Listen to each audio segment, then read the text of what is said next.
한 남자가 있었습니다. 그는 10분 후에 미래를 볼 수가 있었습니다. 근데 이 사람이 방송을 타면서 굉장히 유명해졌어요. 자기한테 그런 특이한 능력이 있으니까 뭐는 쇼프로 같은 데 출연하면서 어떤 자신의 능력을 이렇게 검증해 보임으로써 전 국민이 이 사람을 다 알게 됐습니다. 서울의 모 방송국 생방송 스튜디오. 지금부터 정확히 10분 후 성수대교가 붕괴될 것입니다. 10분 후, 10분 후. 오늘도 예언자의 말은 적중했다. 성수대교는 손쓸 겨를도 없이 무너져 버렸다. 그는 10분의 1이라면 무엇이든 맞출 수 있는 특별한 사람이었다. 그의 예언엔 단 한 번의 오차도 없었고 세상은 언제나 그를 주목했다. 세기의 예언자로 한창 주목받던 어느 날 그는 애제자에게 비밀을 털어놓았다. 사실 내 능력은 20여 년 전이었지. 20년 전 미래를 예언하는 목사가 있었다. 목사님, 미래를 예언할 수 있는 방법 좀 가르쳐 주십시오. 하지만 목사는 자신의 능력을 감추고 싶어 했다. 이거 얼마 안 되지만 뜻은 단호했다.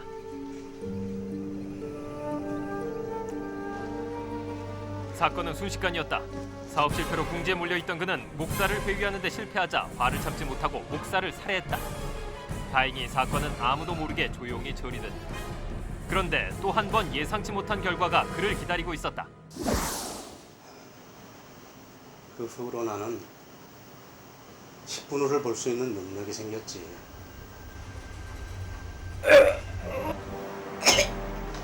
예언자의 능력이 욕심난 그는 예언자를 죽이고 미래를 볼 수 있는 능력을 갖게 된다. 최 형사는 골치가 아팠다. 살인이 살인을 불러오고 있었다. 수배 중인 용의자가 또다시 살해된 것이다. 스승을 죽인 예언자마저 곧 살해당하고 말았다. 도대체 어떤 놈이야? 세 번째 예언자라고 불리던 한 여인이 살해된 채 발견됐습니다. 홍콩 카지노 도박장에서 그녀를 살해한 또 다른 용의자는 그녀가 이틀 만에 딴 수억 원의 돈을 가로채고 도주 중인 것으로 밝혀졌습니다. 예언의 능력을 둘러싼 살인 사건이 계속되고 있지만 수사는 제자리 걸음입니다. 예언 같은 소리 하고 있네. 평범한 사내 성현에게 예언자의 살인 사건 따윈 상관없는 일이었다. 아, 오늘 촬영 늦겠다. 엑스트라라도 늦으면 난리 난다니까. 그러게 일찍 좀 준비하라니까. 그에겐 배우라는 꿈만이 관심사였다. 그 시각 최 형사는 네 번째 예언자라 불리는 살인 용의자를 쫓고 있었다. 누군가에게 살해당하기 전에 최 형사가 먼저 잡아야만 했다. 속도 좀 내봐. 이러다 정말 늦겠어. 응? 알았어. 그럼 오늘만 좀 가속해야겠는걸? 서서히 속도를 내기 시작하는 성현의 차. 야! 거기서! 최 형사의 추격도 계속되고 있었다. 조급한 마음에 점점 더 속도를 올리는 성현.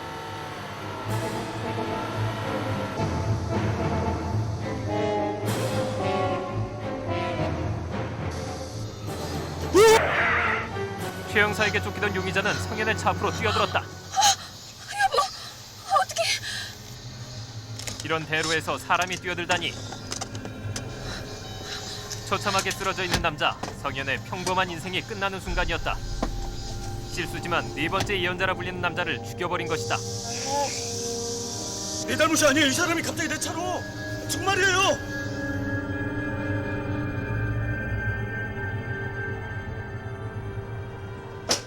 이 예언 능력을 둘러싼 살인극이 지금 20년째 계속되고 있습니다. 어쨌든 당신은 그 마지막 예언자를 죽인 거나 마찬가지니까 당신한테 10분 후를 볼 수 있는 능력이 생겼을지도 모르겠군요. 어쨌든 수고하셨습니다. 이제 댁으로 돌아가시면 됩니다. 그래서 성현은 얼마 후에 무혐의로 풀려나게 되는데 이제 자기는 졸지에 이 네 번째 예언자를 죽이고 다섯 번째 예언자가 돼버린 거죠. 사람들은 이제 이 성현한테 그 어떤 10분으로 볼 수 있다는 그런 능력이나 그런 예언력이 이 성현한테 옮겨간 것으로 이제 생각을 하게 됩니다. 지쳐서 집에 돌아왔을 때 누군가 찾아왔다. 김성현 씨, 누굴까? 이 낯선 방문자는 김성현 씨 맞으시죠?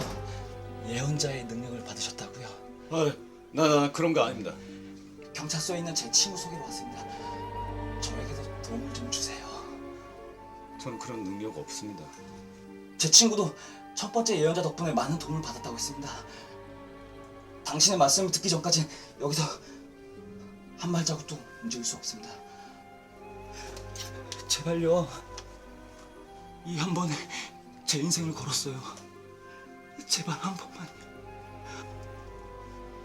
그냥 하고 싶은 대로 하세요. 그리고 제발 이거 좀 도와주세요. 무작정 매달리며 무례하게 굴던 사람이 한순간 조용해진다. 정말이십니까? 제가 하고 싶은 대로 하면 된다고요? 그럼요, 당연하죠. 진심으로 기뻐하며 봉투를 내미는 남자. 정말 고맙습니다. 정말 감사합니다. 도무지 이해가 되지 않는 성현. 그런데 수표가 들어있다. 당황한 나머지 돌아가는 남자를 잡지도 못하고 100만 원권 5장, 무려 500만 원. 무엇에 대한 대가란 말인가? 3개월 후 성현은 작은 사무실을 하나 차렸다. 실수로 예언자를 죽인 이후 사람들은 성현과 대화하는 것만으로도 돈을 냈고 성현은 여보. 결국 본격적인 상담소를 차렸다. 어? 그리고 상담소는 오늘 대박을 좀 쳤다. 밀릴 것 같아. 손님이 좀 밀렸어. 연기학원? 등록했어? 에이, 이번 달에 하지 말라니까. 알았어. 그 능력은 너의 것이 아니다. 자수해라. 자수해라. 자수하라! 자수하라! 권능을 훔친 자에겐 저주가 있을 것이다. 자수해라. 예전 예언자 신도들의 난동과 협박이 있었지만 곧 사그라질 거라 생각했다. 당신 언제까지 계속할 거야? 우리 빚만 갚으면 그만하기로 했잖아. 당신 연기도 계속 이대로 쉬면 연기자로 나가는데도 이제 돈이 필요한 시대잖아. 그때 자금줄은 만들어 놔야지. 당신 내 핸드폰 요금 때문에 쩔쩔매던 그 시절이 좋아? 그래도 난 그때가 더 행복했어. 아내의 뜻을 이해하지 못하는 건 아니었다. 하지만 한 번 들인 돈맛은 쉽게 벗어날 수 없는 것이었다. 네. 그날도 어김없이 상담에 여념이 없을 때 낯선 손님이 성현을 찾았다. 미래의 답을 궁금해하는 손님들과는 다른 분위기의 여자. 네, 그럼 손님은 무슨 일로 오셨습니까? 잠시 침묵하던 여자는 다소 충격적인 말을 했다. 난 첫 번째 예언자가 죽인 목사의 손녀야. 20년 전 죽음을 당했다는 목사. 당신 전에 예언자들이 어떻게 죽었는지 모르는 건 아니겠죠. 그들은 심판을 받을 거예요. 무슨 말씀을 하시는 건지. 당신도 몸 조심하는 말을 하고 싶었어요. 그러니 그녀의 말 자체는 걱정이었지만 어쩐지 반대로 협박을 받은 듯한 느낌. 기분이 썩 유쾌하진 않았다. 그런데 또 다른 방문자가 있었다. 성현을 취조했던 형사. 무슨 짓입니까? 아이고. 그새 직업이 바뀌셨네. 앉으세요. 걱정돼서 와봤습니다. 그나저나 몸 조심하셔야겠는데요. 예전부터 당신처럼 예언자라고 나서던 사기꾼들이 죄다 어떻게 됐는지 아시죠? 사기꾼이라뇨. 그럼 진짜 10분 후를 알 수 있습니까? 제가요 조금 있다가 명함 한 장을 건네드리려고 하는데 그 명함이 오른쪽에 있을까요? 왼쪽에 있을까요? 한번 맞춰보실래요?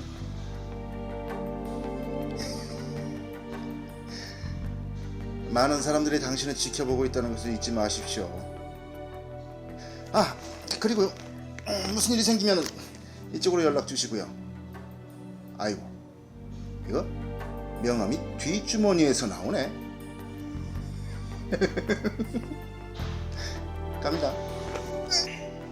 오늘따라 반갑지 않은 손님들이 많다. 그리고 몸조심하라는 충고 아닌 충고. 하지만 성현에게는 그 충고가 피부로 와닿진 않았다. 일이 본격적으로 터지기 시작한 건 그들의 방문이 있은 지 며칠 후 퇴근길이었다. 그날은 평소보다 조금 일찍 퇴근하려던 참이었다. 여보세요? 소장님 큰일 났어요. 사무실에서 폭발이 나왔어요. 뭐라고요? 그냥 화재도 아니고 폭발이라니. 목격자의 말에 따르면 굉음과 함께 화재가 시작됐다고 했다. 조금만 늦었어도 아찔했다. 그러게 내가 조심하라고 그러지 않았습니까? 지금 소방관들하고 얘기를 좀 하고 왔는데 폭탄이 금고 안에 들어있었다는군요. 뭐 지피는 거 없습니까? 금고 안엔 낮에 받은 돈가방 말고는 없었다. 3시간 전 반가운 방문이 있었다. 사무실을 차리기 전 성현을 찾아봤던 사업가였다. 그는 성현의 덕분으로 큰 돈을 벌게 됐다며 돈가방을 건넸다. 성현은 그 가방을 그대로 금고 안에 넣어놨던 것이다. 그 가방에 폭발물이 들어있었던 것인가? 어떻게 범인은 잡을 수 있는 건가요? 지금 중요한 게 그 범인이 아니라는 거 잘 아시지 않습니까? 이제부터 시작입니다. 그 범인이 왜 당신을 노렸는지 정말 모르시는 건 아니겠죠? 당분간 몸 조심하는 게 좋을 겁니다. 몸조심하라는 말이 예전과는 다르게 새롭게 들린다. 그리고 그 여자도 조심하세요. 그 첫 번째 예언자의 성녀. 누군가 자신의 목숨을 노린다. 그것은 상상했던 것보다 훨씬 더 무서운 일이었다. 사무실 일을 수습하고 집으로 돌아온 성현. 여보. 대답 없는 아내 이상했다. 여보. 평소에 어디 간다 말도 없이 나갈 사람은 아니었다. 그때 아내에게서 전화가 걸려왔다. 여보. 아니 말도 없이 어딜?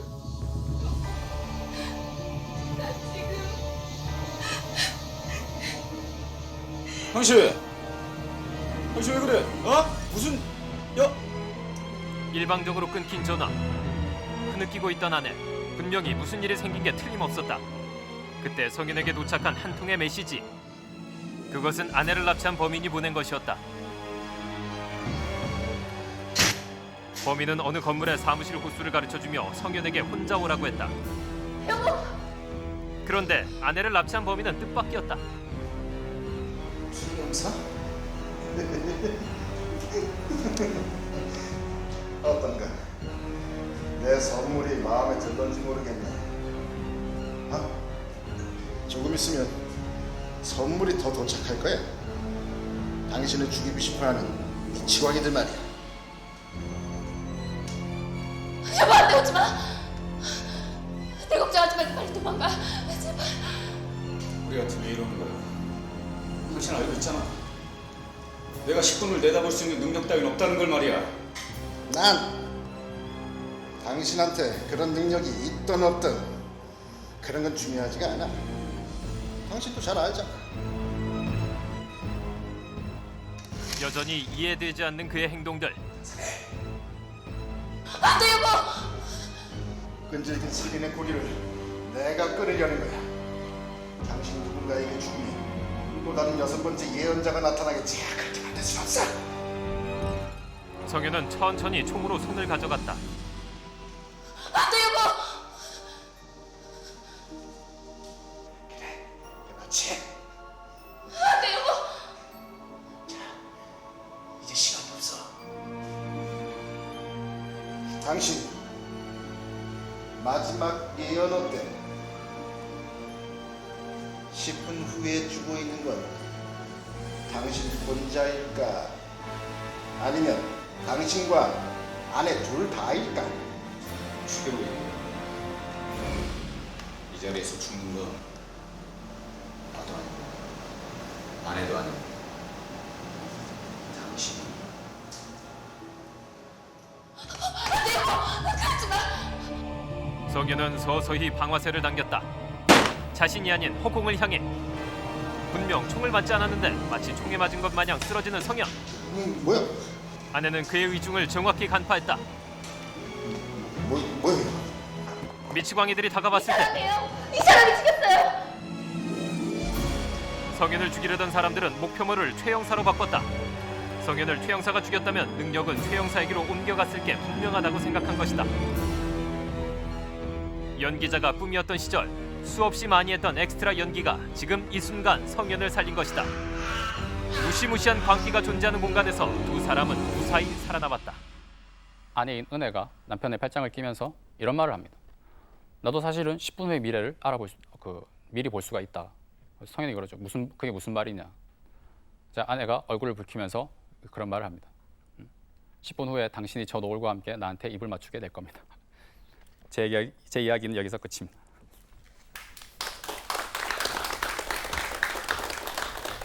예. 재밌는 얘기 감사합니다.